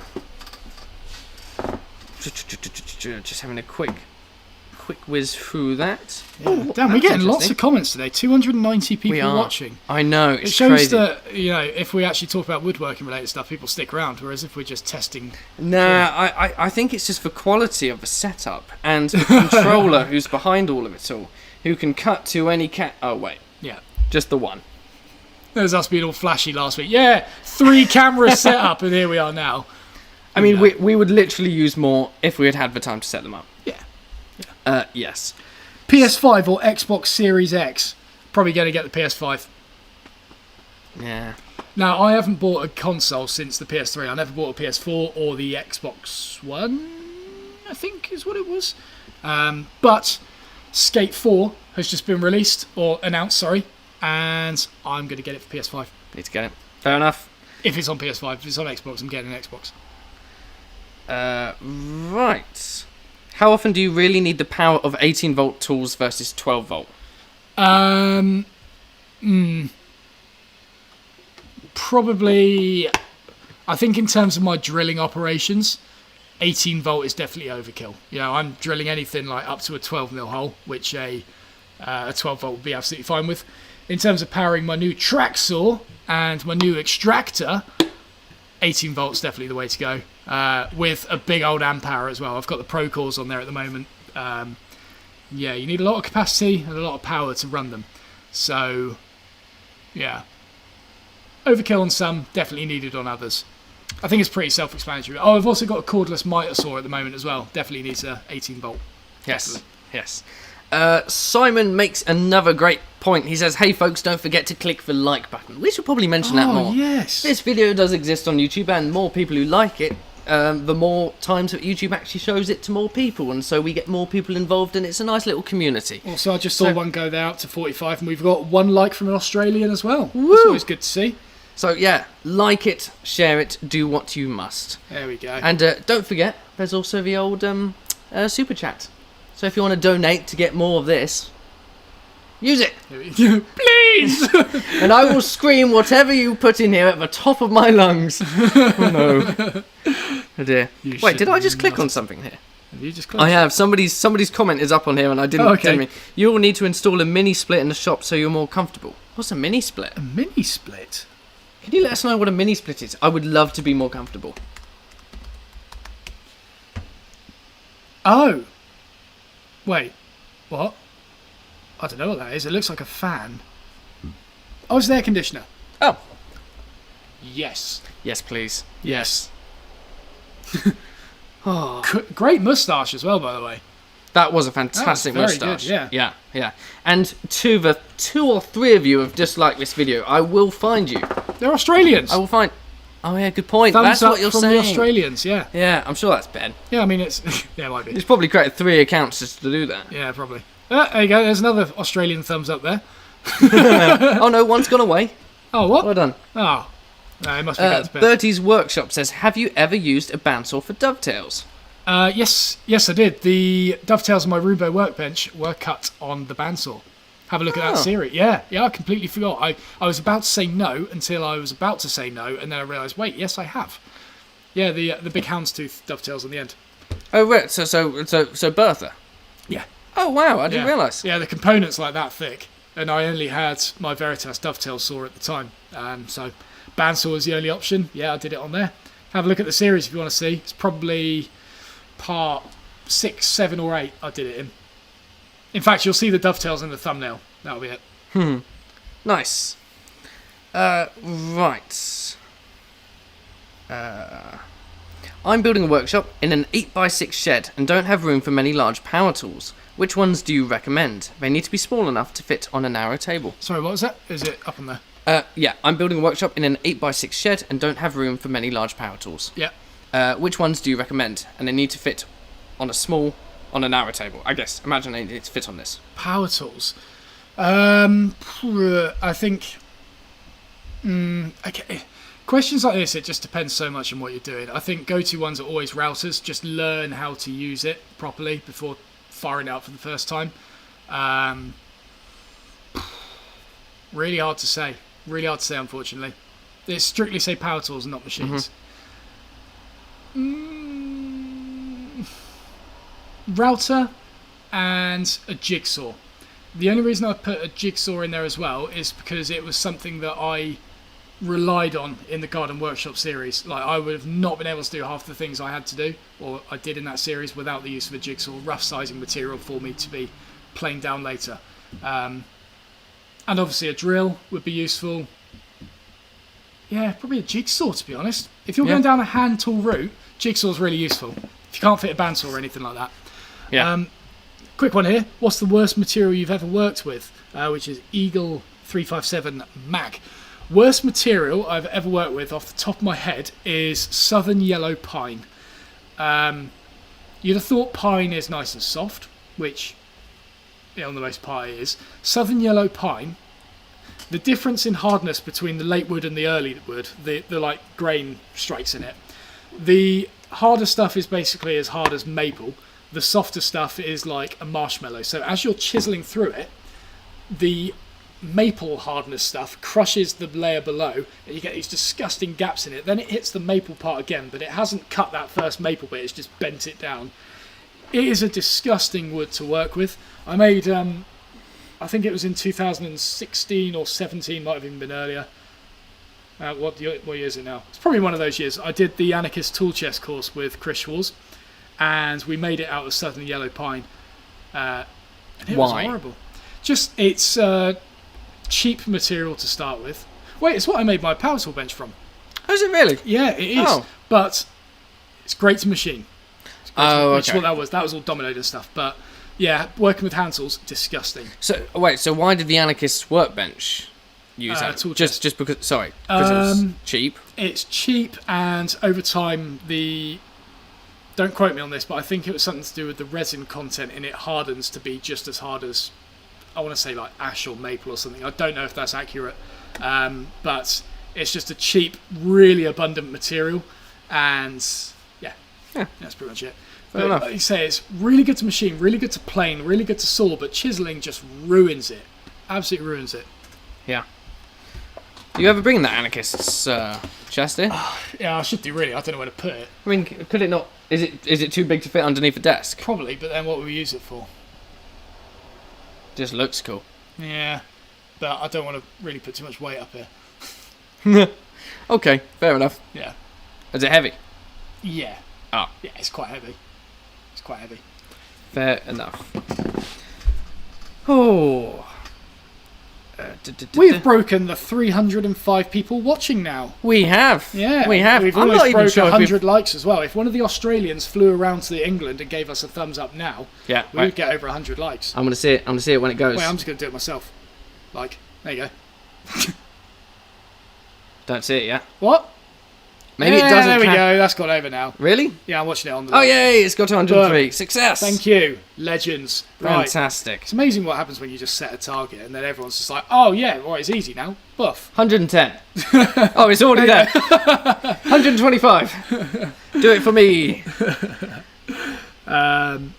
Right. Western red cedar is very much like that. Oh, I didn't even consider that. What? So the timber I've literally just bought for this picnic bench is much the same as southern yellow pine. Oh. Oh, I see. Yeah. Interesting. Yeah. Who said that then? Simon, I think we gave him a shout out before. Oh yes, got him. That's brilliant. I'm very pleased to hear that. I've got dovetails to cut in that. Damn. Oh well. Goodbye, Ben Stanton. You have a good evening yourself. For Thank you for your £2 in the donations. super chat. He's given us more than that as well. Thank you very much for your donations, I'm Ben. very aware. That is very kind of you. Appreciate it. We'll see you next week at 6 p.m. on Friday. Yes.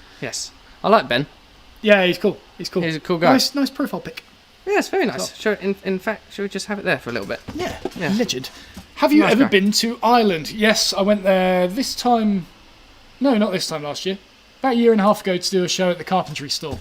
Really good store actually. Very good store. If you want any turning supplies, that's the place to go. Nice. And other woodworking supplies. Shame it's a bit of a trek from here. Yeah, it is. But yeah, there'll be Irish viewers, Yeah. island residents. I don't know why. I just like the idea of having a video, but we try and we start the day in the workshop here, Yeah. and we say, "Oh, I could really do with getting something from this particular location, which is literally in a different country." And we have to do it, get it, and come back, and just that's the whole video. It's just getting this one item to just be annoying. I did watch. There's a channel I watched where they flew to Spain to scream at the floor. Oh, I know you mentioned that, and then just got on the plane back, and that was it. Came back, yeah. Literally walked out the airport, back in.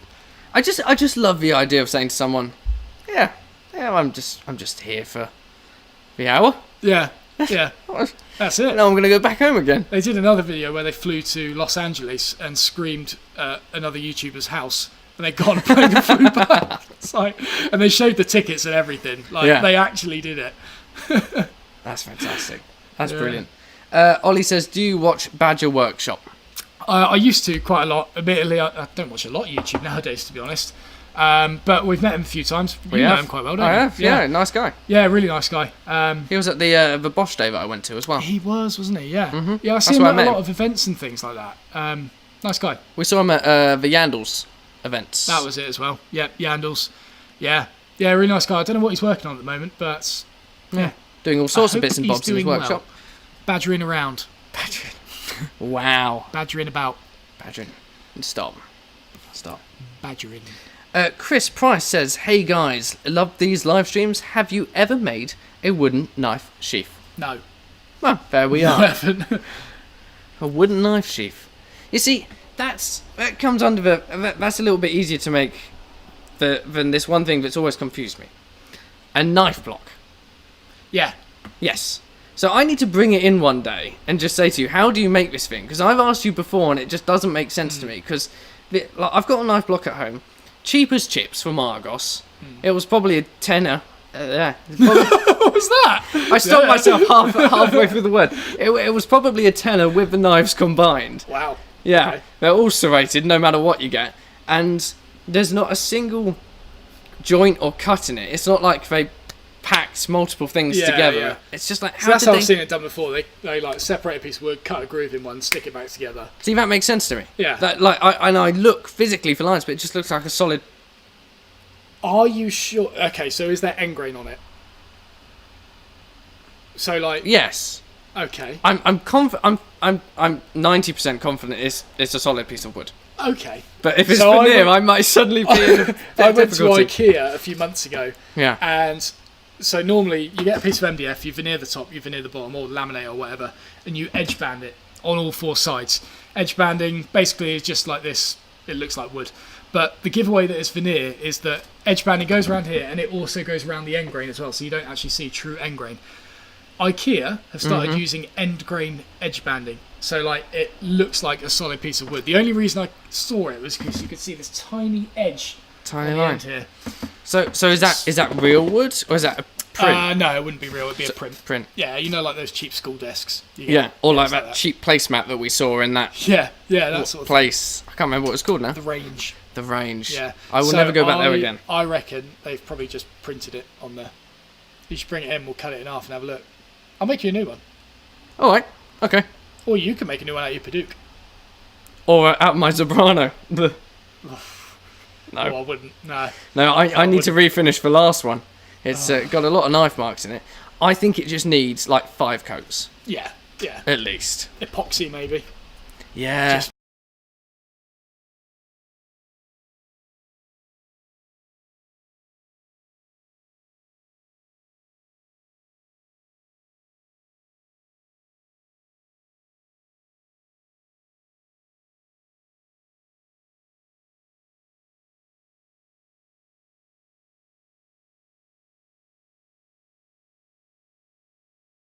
Are we back on?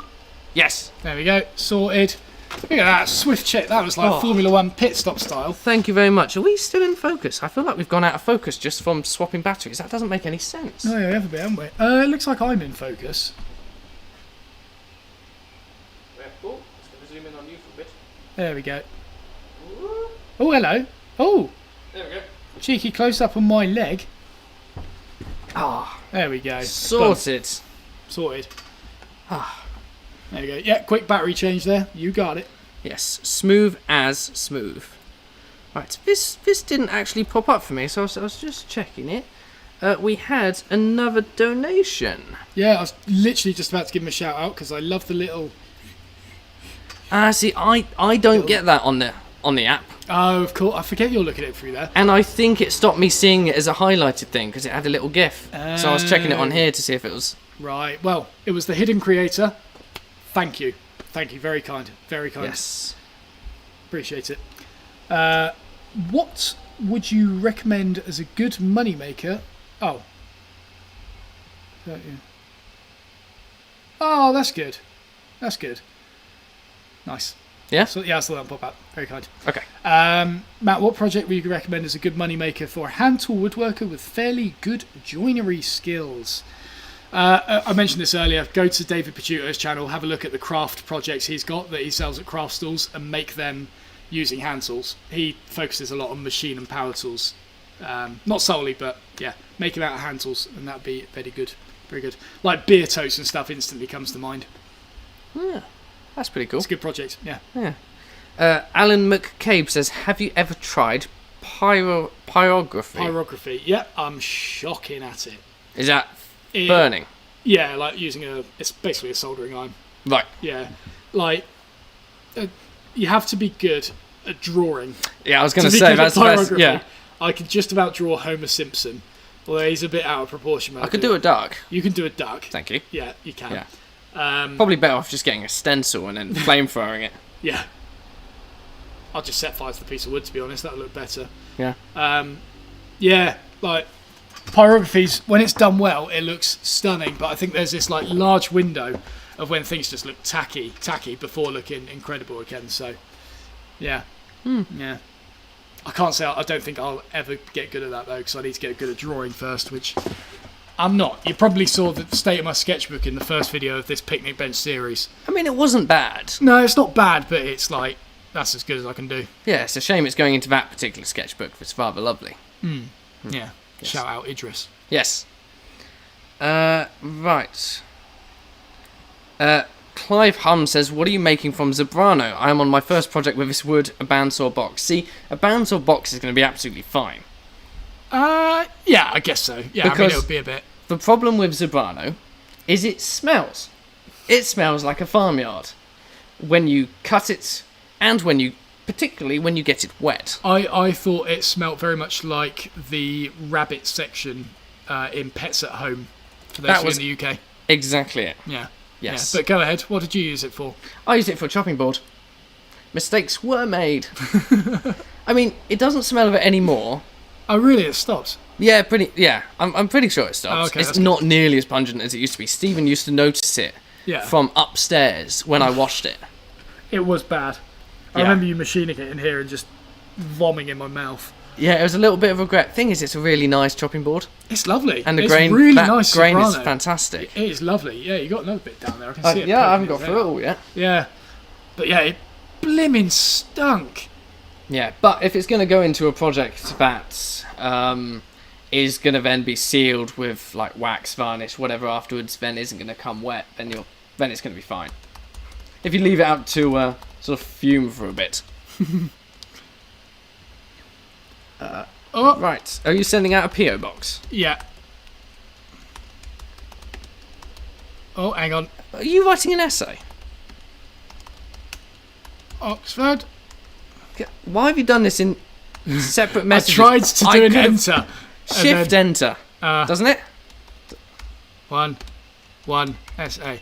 If you want to send anything, send it to that address. I used to have a PO box that I spent £400 getting, and then nothing got sent to it because we didn't really talk about it much. No, not at all. It was like, I think it was put in the odd video description or something like that. But like, yeah, we didn't really talk about it, so I just sort of chucked off 300 quid to Royal Mail and then never used it.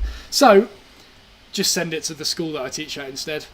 Much easier. They handle my mail. They bring it straight to me, you know. Pretty good. You got secretaries working there. That's what you got. Yeah. I would like to clarify that is not where the workshop is. We are in an undisclosed location at the moment. Indeed. Secret bunker. Mm-hmm. Yeah. That happens to have a motorway running outside it. Okay. What's the most important tool to have for a newbie, says Picarco. Important tool to have for a newbie? Oh, I wouldn't say there is an important tool. The most important tool Oh no. in your repertoire Oh no. is patience and practice. No, but genuinely. But genuinely, yes, I hate it, but you're right. Yeah. I'd say above all, patience. Because with patience comes practice, or with practice comes patience, either or. No, I'd say with patience comes practice. Yeah. Like that's the thing that starts the ball rolling. Yeah, I think patience in like anything is just it's an underrated skill to have, I think. Yeah, to be able to like work on something non-stop, like as in no matter at what stage you're at, whether it's good, whether it's going bad, to just think it's going good. Yeah. It's going bad. Yeah. I'm going to sort it out now. Or later, but the patience to not go, I'm going to throw this against a wall and scream. Yeah, definitely. Patience, where it's, you will go through ups, big old dips, plateaus, everything. You will experience everything. And that'll be with cutting individual joints, that'll come with sharpening, that'll come with anything in woodworking. You will go through plateaus. I've just come out of one. They happened all over the place. So you've just got to keep battling through them, quite honestly. Yeah. Quite honestly. Yeah, no, that's fair. DC Chavez says, can I pick up a bucket of patience at the hardware store? Is it by the Festal? Yes, I think it is. Yeah? Yeah, I think that's where I last saw it. It was on promotion. Was it? Yeah. Not many people buying it these days. No, they're not. How much... Oh, this is a good question. James Taylor, how much time does videoing add to a project? I'll tell you what, now that you're up here editing video simultaneously and I'm having to go back to filming those montages myself, it takes bloody ages. I just want to set up a bandsaw and cut, but now it's like, one camera angle, turn this knob, next camera angle, turn this knob. But it's not a case of just going duff to duff, it's like, focus, check it's on, okay, flip the screen round, go around there, do the action, go back round, turn it, right, it just takes It's probably at least 4 or 5 times longer to do a project at the very Oh least. yeah, definitely. Yeah, and that's not even counting the editing. Like, if I was to do this solo again, it's double the time just with the editing. So what you're saying is you're relying on me No. to stay? No. No. I need a promotion. Partner. Next question. 50% share in everything. We have got another super chat of €5 from Lullaby71. Very kind. Garden series was amazing. It was a fantastic push to move my rear and start making something with my limited tools and my 2x2 meters space. I love that. Sorry, I didn't even listen to the question then. I was just admiring the profile picture. Garden series amazing. It was a fantastic push to move my rear and start me. Yes, yeah, that's awesome. So like that is literally the main aim of the series, apart from getting myself back into it as well. But yeah, just inspire people to know that space is not necessarily a limitation. It's a luxury. It's a luxury to have space, but you don't need it. You don't need it whatsoever. Paul Cam 67, what are you getting at there? Rob is far better seen out of focus. I guess I'm not sure if he's trying to give a subtle hint for time out of focus. Oh, you're right. That's great. You know, you're better not seen at all. Oh. Gary. Oh. Right, right, so I've got to be like here. Right, now I'm in focus. God damn it. It's only a little bit awkward. See that nice plant behind you now? It is very nice. Yeah. Shame it's dead. What was the best improvement you would do It's fake. to your workshop? Best improvement you'd do to your workshop? More space. Yeah. After literally saying, you don't need space, it's a luxury. After just building a mezzanine floor. Yeah, no, I don't think I need more space. If I had more space, I would fill it with more crap. Yeah. The best thing to add to the workshop? Oh, Trapeze. Trapeze would be cool. Okay, let's spin it around a little bit, because I'm not sure if he means in the future or in the past. What was the best improvement that you made to this workshop? Best improvement I made to the workshop? I would probably say... I think if I'm going from the very start of when I first stepped in the workshop, the biggest improvement was when I bought myself the bandsaw and the planer thicknesser. Now, it's a very hard one to amend, I know. You're right there. That's right, I'm just highlighting something. There, come. I'd say that was the biggest difference for me, just getting a bandsaw or something like that. I had the miter saw, but the bandsaw was the big difference. Yeah. Yeah, not sure. Not sure. And a sturdy workbench, actually. You can have all the machines you want, but having a sturdy work area. I can't stand anything that shakes. Yeah, actually. Yeah. But that sends my patience out the window. Yeah, sod the bandsaw, sod the planer thicknesser. You could do that on a sturdy workbench, actually. Yeah. Decent workbench. By the way, plans are half price. Link in the description after this is live later. Go on the website, mattisley.com/shop. Rubo workbench plans, half price if you use the code 3rd birthday upon checkout. I forgot to mention that when I gave the call to action for a 50% discount earlier. Wow. That's probably where loads of people went. They're like, where is it?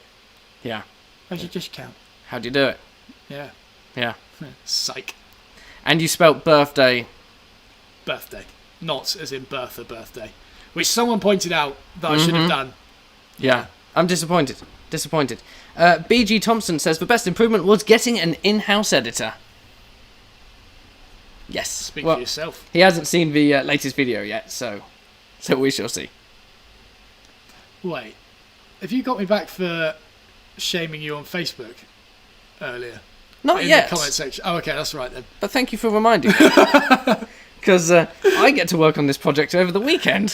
Oh no! How many faces of Matt are going to exist in the next one? Also, I saw a really good question or statement. Where was it? Is the white balance off, or do those legs need more sun? Shut up! Oh, this is why I don't wear shorts. To be fair, comparatively, I mean, okay. No, Actually, no. I've got a little. Yeah. Okay. Look at your face on here compared to mine. I look like a lobster. Like you're just smooth and like I'm just. Smooth. Smooth. You look like you've That's got a focus. Oh yeah, looks like you got that portrait filter on your iPhone or something. I look Dreadful. Yeah, I look like I've gone on Instagram and bumped up the structure to full. Yes, yes. Just haggard. Oh no. Yes, BG Thompson, definitely look out for the next matte face in the background. I am always curious who can find those and who gets there the quickest in the comments, that's for sure. Yes. I'm on them. I'm just staring at the comments waiting. Have they found it? Have they found it? Have they found it? Matt missed the last one. Completely missed it. I've never spotted them. I think brilliant. my favourite one you did was when my face was in the clock, though. Yeah. That's one of the first ones you did. You happened to hold the stabiliser and let it rotate in front of your face for just a moment. I was like, well, I've got to use that somewhere now. Bertie's Workshop says, why didn't you add stairs? Is the ladder annoying? Space.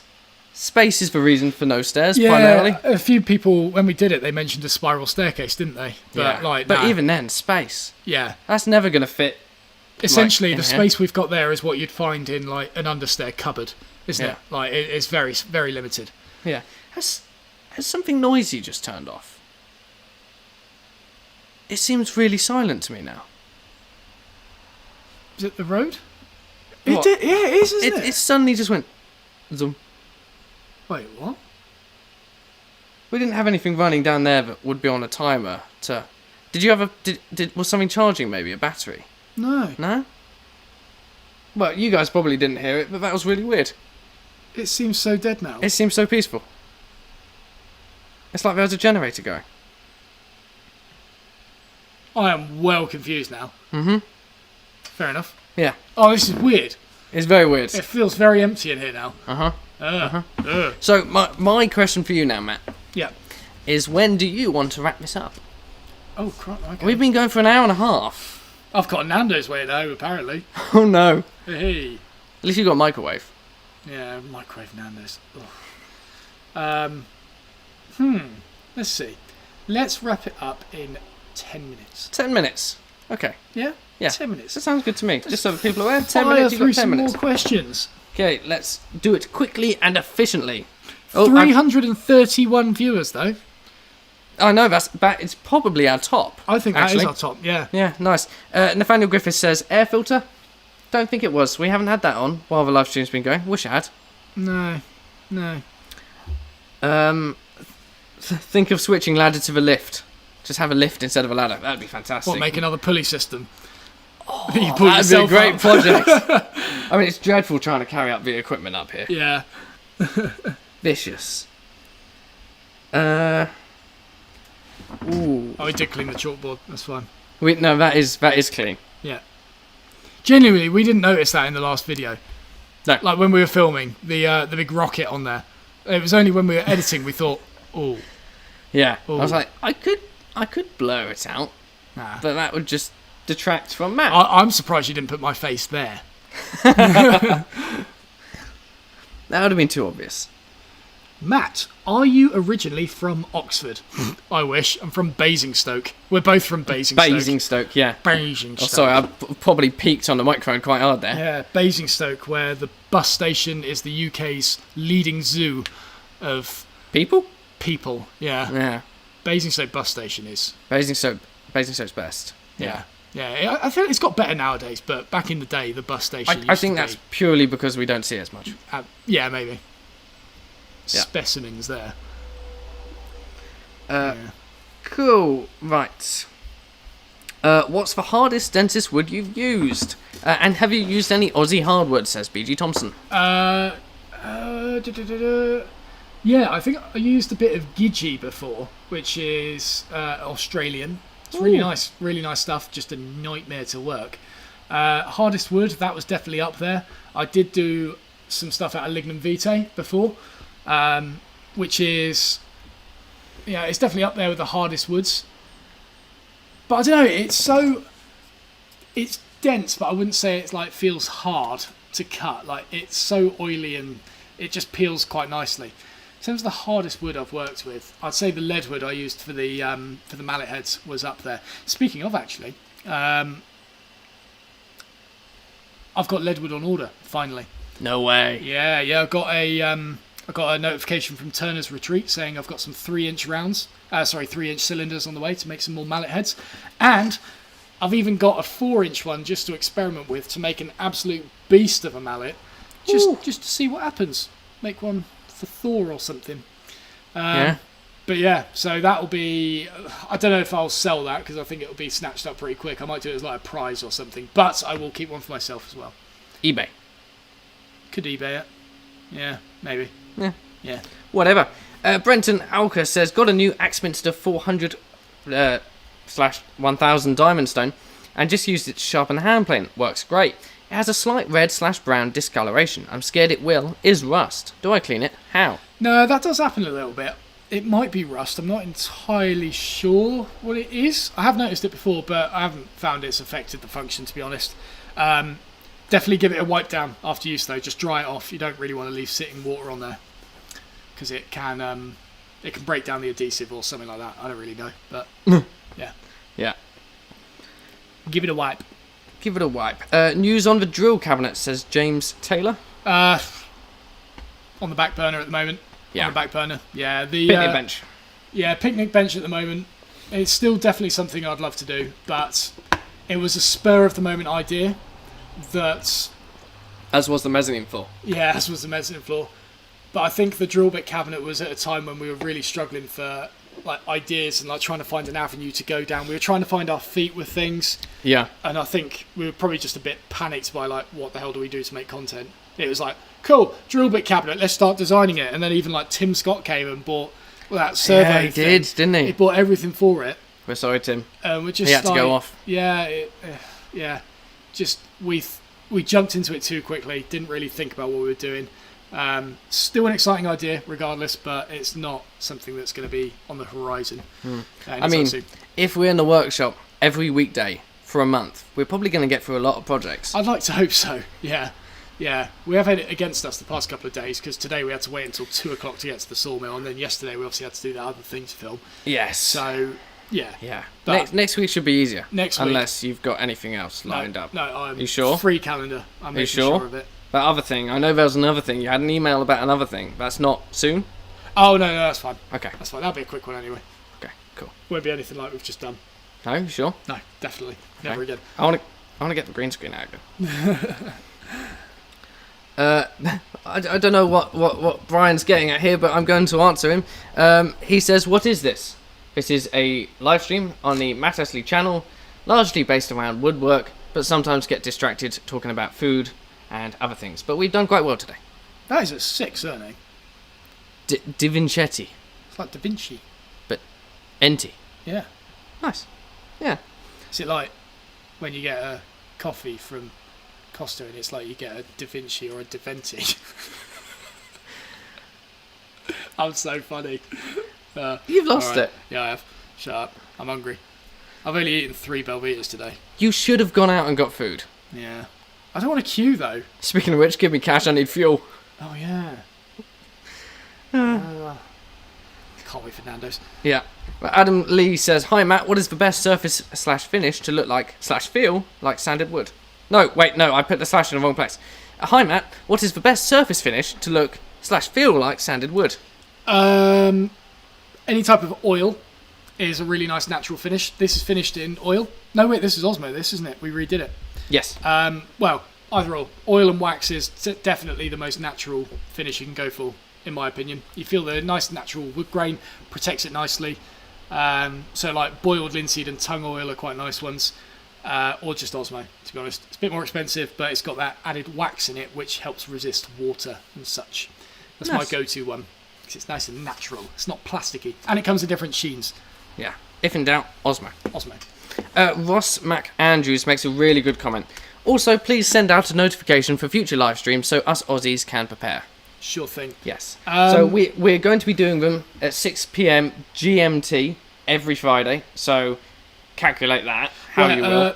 It's not GMT. It's BST. Yeah. So that's so annoying. Why did they change it? Yeah, I had to do a call sort of midway through quarantine with the guys at Kit. I talked to you about it, and I gave them the time 5 p.m. GMT. What did they do? They did the conversion. They did everything. It was fine their end. They knew what they were going for. I was all prepared. No one turned up. I was like, oh. So I had to wait another hour, which coincided with another thing. Just because we've got this stupid system. Yeah, But thankfully, it wasn't the other way around where Yeah. they were there and you weren't. Yeah, that would have been bad. But Yeah. oh, it was so annoying. But yeah, BST at the moment. So 6 p.m. BST is when we'll be going live. Yes. Every Friday. Every Friday. And we will try and put up posts and stuff in the future. Yeah. We've been a bit rough lately. Yeah, we were really up to the mark today with getting this one out. But yeah, they'll go on. I'll chuck them on Instagram stories, maybe Facebook, and some Twitter other platforms as well. Do a quick Twitter one. I'll do it on all those platforms. Yes. Yeah. It was just challenging this week to try and keep up to date because. Yeah. I mean, this is only second live stream back. Second, yeah. But yeah. Second. Good, well then. What was your favourite video / series to make? It says Pikachu. Got a few. Bertha was a really fun one. The bass guitar was definitely up there because that was so good in terms of back and forth with the audience, you guys. That was the first time you guys started insulting my pale legs, actually. And so that's the kind of dynamic we're aiming to recreate again in this Picnic Bench series by keeping you up to date with videos and making sure that you're able to comment before we even start filming the next one, which is why it's so important you comment on those videos and share your thoughts, because genuinely we started filming stuff today and your comments made another change in the design. So I feel like this will probably end up being one of my favourite series we've filmed, just because we're so on top of. We've stepped back, we know what we've done wrong in the past, and we're so on top of what we actually need to include in the video to make it good for you guys, make it enjoyable for us. And it's currently a win-win, and it's working well. Yeah, it's working well so far. And we've only just started. Yes. So I think that's a really good sign that we're not already just... Yeah, and we're not even at the exciting stuff yet. No. We've been designing, making templates, and taking trips. Yeah, taking trips. Yeah. Not even at the fun stuff yet. So yeah. So let's do let's say last three. I'm going to say. So L Sanders, he's mentioned this a couple of times. He says plans for the school. Oh yeah, I do need to. Is it still continuing? Yeah. And will you continue to add plans on it as well? Yes. I guess. Yes. Yeah. So the school. Obviously we still have left the cabinet project unattended to. I will be getting back to that. Don't worry about it. It's just a little bit on hold at the moment. I had to wait on getting delivery of certain things.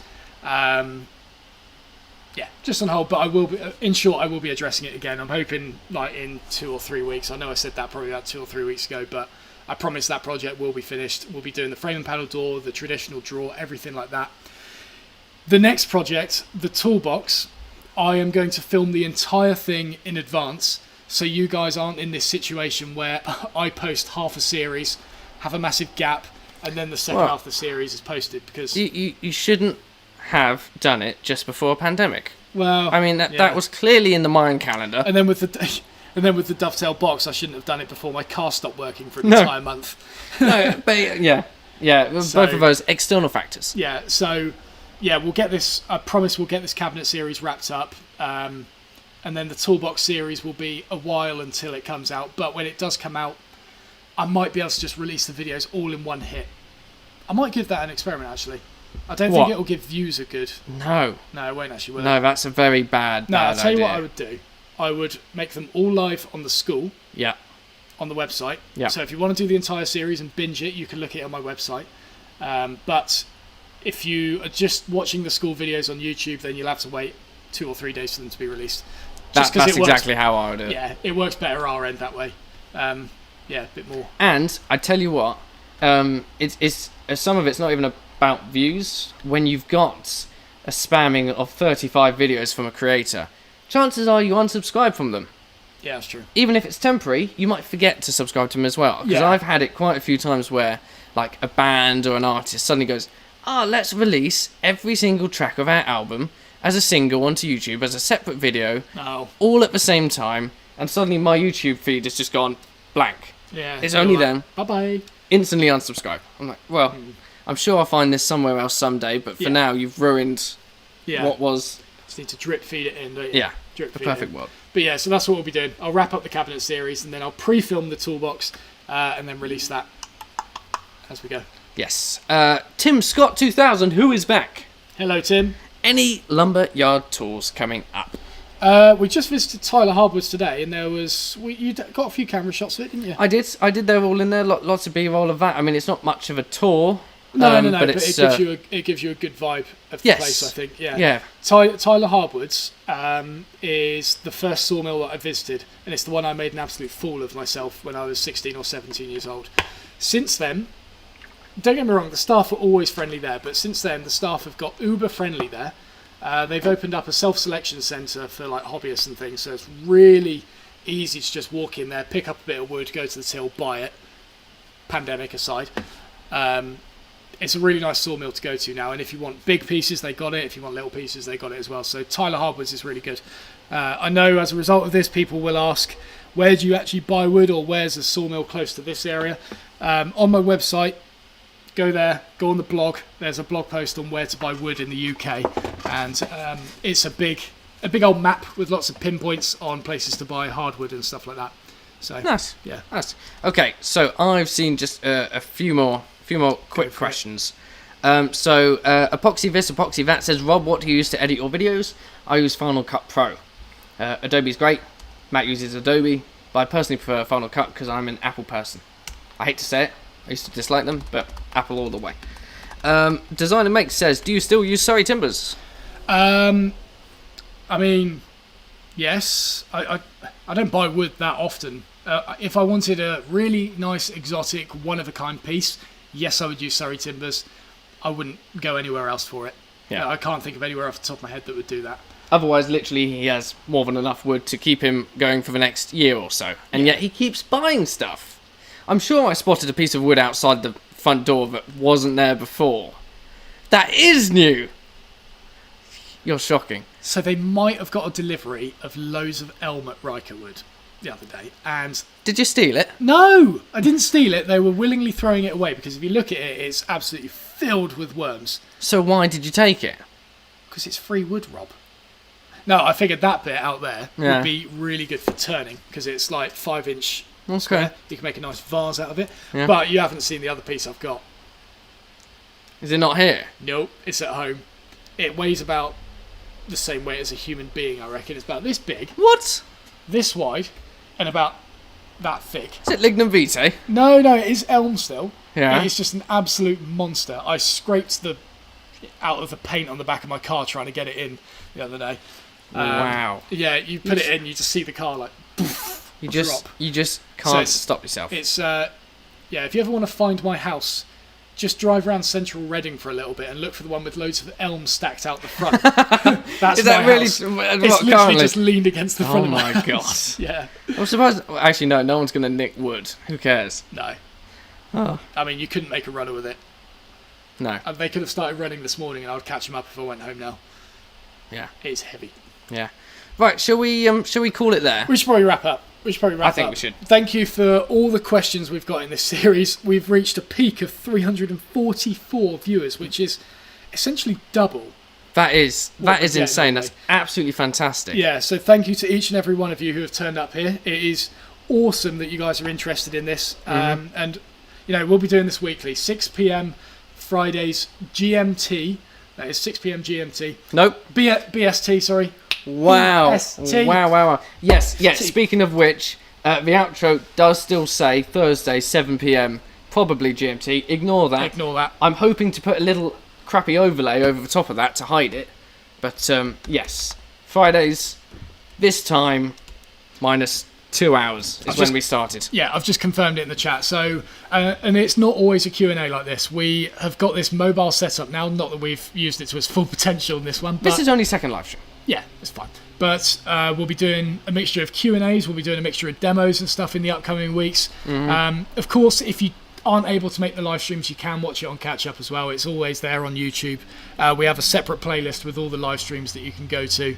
But for the best experience, turn up live. Yeah, 6 p.m. live. BST Fridays. Indeed. Send us messages And big thank you to everyone who also sent super chat messages as well. That is incredibly helpful for us to keep on doing this sort of stuff. Yes, very kind indeed. Very kind. Thank you. Exactly. Yeah. Exactly.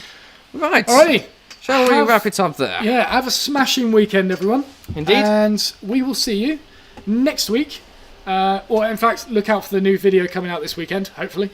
And, yeah, we'll see you next week, Friday, 6 p.m. BST. Yes. For the next week's live stream. Indeed. Have a We good shall one. see you then. Missed it.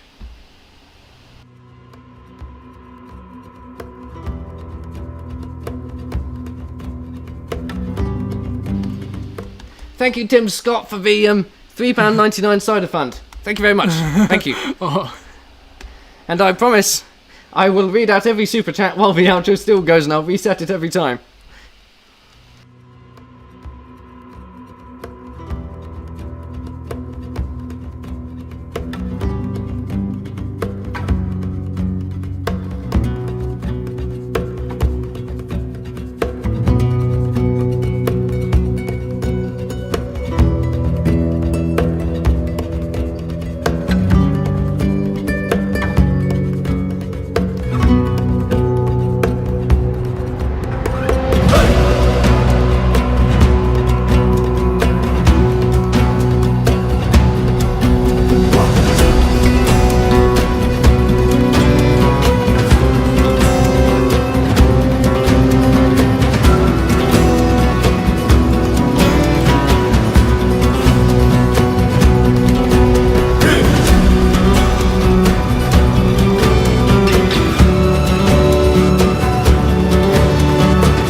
Oh, £2, Chris Price, we're back. Have a good weekend, guys. Legend. You have a good Thank guy you. as well. Good guy. Good guy. weekend. He's a good guy. He's a good guy. Take 3.